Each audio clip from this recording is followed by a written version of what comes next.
Hi అండి, అందరికీ నమస్తే అండి.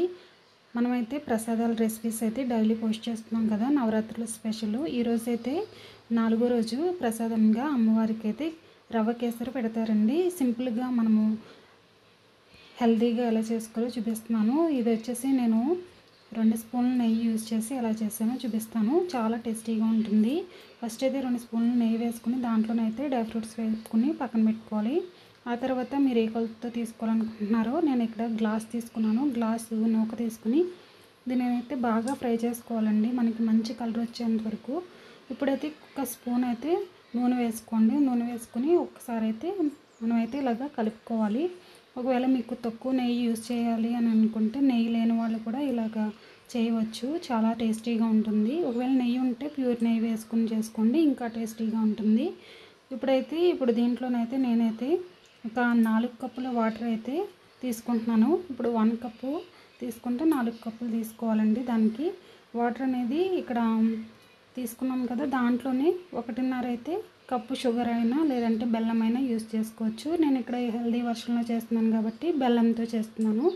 అలాగే మనం ఫుడ్ కలర్ కూడా యూజ్ చేయక్కర్లేదు. ఇప్పుడు ఈ బెల్లంని అయితే శుభ్రంగా ఇలాగా కరిగించుకుంటే సరిపోతుందండి. తర్వాత ఒకసారి స్ట్రెయిన్ చేసుకోవాలి. మనకి ఏమైనా డస్ట్ పార్టికల్స్ అవి ఉంటాయి కదండి, బెల్లంలోనే మరిగించినప్పుడు అవన్నీ పోతాయి. ఈ విధంగా చూస్తున్నారు కదా, ఇలాగా కొన్నిటికైతే మంచిగానే ఉంటుంది, కొన్నిటికైతే ఇలా వస్తుంది. అలాంటప్పుడు వడకట్టుకోవాలి కంపల్సరీగాని. ఇప్పుడైతే నేను ఇక్కడ స్ట్రైనర్ తీసుకుని ఇలాగా ఈ బెల్లము మనం కరిగించుకున్నాం కదా వాటర్ని, మరిగే వాటర్ని వేసుకోవాలి. ఈ విధంగాని వేసుకుంటే మనకి రవ్వ అనేది ఉండకట్టకుండా చక్కగా హల్వా అనేది చాలా బాగుంటుందండి. తక్కువ నెయ్యి వేసుకుని ఈ విధంగా చాలా టేస్టీగా హెల్తీగా పంచదార యూజ్ చేయకుండా ఇలా బెల్లంతో చేయండి, చాలా టేస్టీగా ఉంటుంది. చేసి మళ్ళీ మీకు ఎలా కుదిరిందో కూడా తప్పకుండా కామెంట్ చేయండి.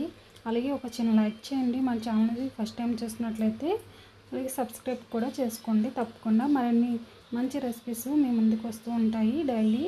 ఇప్పుడైతే దీంట్లోనైతే ఇలాచీ పౌడర్ వేసుకోవాలి.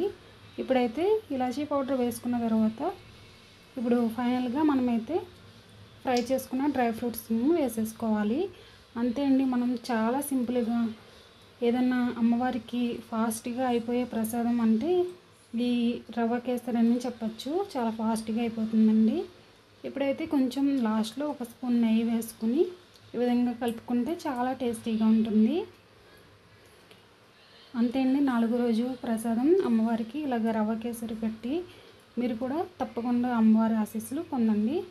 ఓకే అండి, మళ్ళీ నెక్స్ట్ వీడియోలో మళ్ళీ కలుసుకుందాం. Thanks for watching.